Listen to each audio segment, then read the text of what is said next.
భారతదేశం ఎదుర్కొంటున్న పరిస్థితులు కూడా మీ అందరికీ కూడా తెలుసు.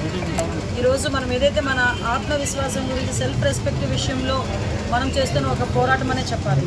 ఎందుకంటే ఈరోజు మనం ఏ యుద్ధం ప్రకటించినా, ఉగ్రవాదుల మీద దాడులు చేసినా కూడా ఎప్పుడూ కూడా మన భారతదేశం అన్నది ఎవరినో ప్రోవోక్ చేయడానికో లేకపోతే లాభాపేక్ష ఏ రోజు కూడా యుద్ధం జరగలేదు. మనందరికీ తెలుసు 1947 నుంచి జరిగిన యుద్ధం నుంచి కూడా పాకిస్తాన్కి మనకి మధ్యలో కాశ్మీర్ గురించి ఏదైతే యుద్ధాలు జరుగుతున్నాయో అవన్నీ కూడా మనకు తెలుసు.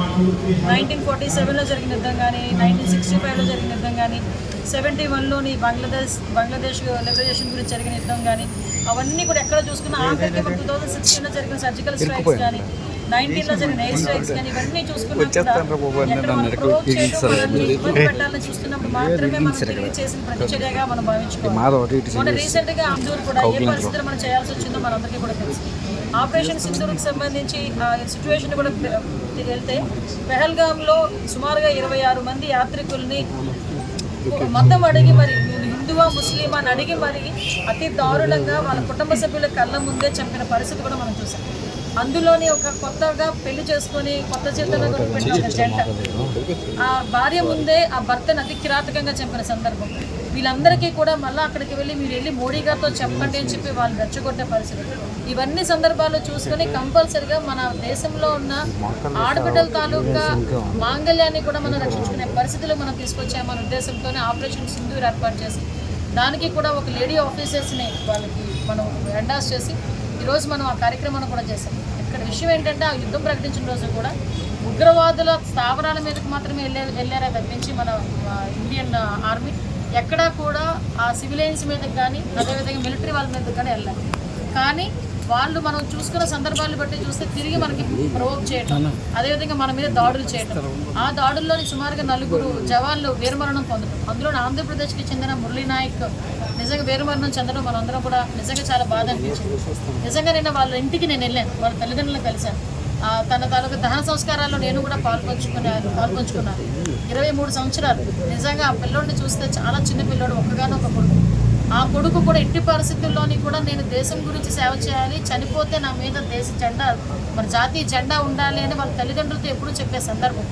ఆఖరికి తను వాళ్ళ ఉగ్రవాదుల చేతిలో చనిపోతున్న టైంలోని కూడా వాళ్ళ అమ్మగారు జాగ్రత్త అని చెప్పి ఒక మెసేజ్ టైప్ చేసి వాళ్ళ కజిన్ చేసి పంపించి చనిపోయే పరిస్థితి. అంటే వాళ్ళ వాళ్ళకి ధైర్యాన్ని కూడా మనం మెచ్చుకునే పరిస్థితికి రావాలి. మనకి ఎవరైతే జవాన్స్ బోర్డర్లో పనిచేస్తున్న మన గురించి పనిచేస్తున్న వాళ్ళందరికీ కూడా మోరల్ సపోర్ట్ ఇవ్వాలనే ఉద్దేశంతో ఈరోజు ఎస్పీ గారి ఆధ్వర్యంలో, లోకల్ మినిస్టర్ గారు, అదేవిధంగా లోకల్ ఎమ్మెల్యే గారి ఆధ్వర్యంలో ఎమ్మెల్యే ప్రజాప్రతినిధులందరం కూడా ఈరోజు ఒక ర్యాలీ కూడా ఏర్పాటు చేసుకుని వాళ్ళకి నివాళులర్పించే కార్యక్రమాన్ని కూడా శ్రీకారం చుట్టాం. ఇది అన్ని జిల్లాల్లోని కూడా జరుగుతుంది. అన్ని జిల్లాల్లో కూడా జరగాలని కోరుకుంటున్నాం. ఎందుకంటే ఎవరైతే జవాన్లు ఉన్నారో వాళ్ళందరూ కూడా ఈరోజు ఎమర్జెన్సీగా సెలవులు పెట్టిన వాళ్ళు కూడా రిటర్న్ వచ్చిన పరిస్థితి. మన సీజ్ ఫైర్ అని చెప్పి మళ్ళీ తిరిగి ఎలా ప్రొవోక్ చేశారో పాకిస్తాన్ నుంచి మనందరం కూడా చూసాం.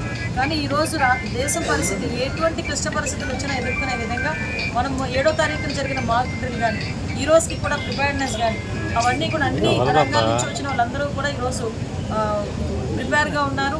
ఏ సమయంలో ఏ యుద్ధం వచ్చినా, ఏ సమయంలో ఎటువంటి ఆపత్కర పరిస్థితులు వచ్చినా కూడా ఎదుర్కోవడానికి ఈరోజు పోలీసు సిబ్బంది, అదేవిధంగా ప్రభుత్వ రంగ సంస్థలు అన్నీ కూడా సిద్ధంగా ఉన్నాయని మీకు తెలియజేసుకుంటూ ప్రజలు ఎవరు కంగారు పడద్దని మాత్రం తెలియజేసుకుంటున్నాను. మీకు మళ్ళీ చెప్తున్నా, ఏ రోజు కూడా భారతదేశం భిన్న సంస్కృతులతోనే, భిన్న భాషలు మాట్లాడే వాళ్ళు, భిన్న మతాలకు సంబంధించిన వాళ్ళు ఉన్నారు. ఇన్ని సంవత్సరాలుగా కూడా మనం ఏ రోజు కూడా మనం కొట్టుకునే సంబంధం లేదు, పరిస్థితి లేదు. అయినప్పటికీ కూడా ఈరోజు మనల్ని మనం కాపాడుకోవాలి, మన ఆత్మస్థైర్యాన్ని మనం పెంచుకోవాలి. కాబట్టి దీనికి ఎవరైతే పనిచేస్తున్నారో జవాన్లందరికీ కూడా మానసిక స్థైర్యం కలగడానికి, మనందరూ ఉన్నామని భరోసా కల్పించడానికి ఈరోజు ఈ కార్యక్రమాలన్నీ చేసుకుంటున్నాం. దానికి మీరు అందరూ కూడా సహకరించేస్తున్నాం.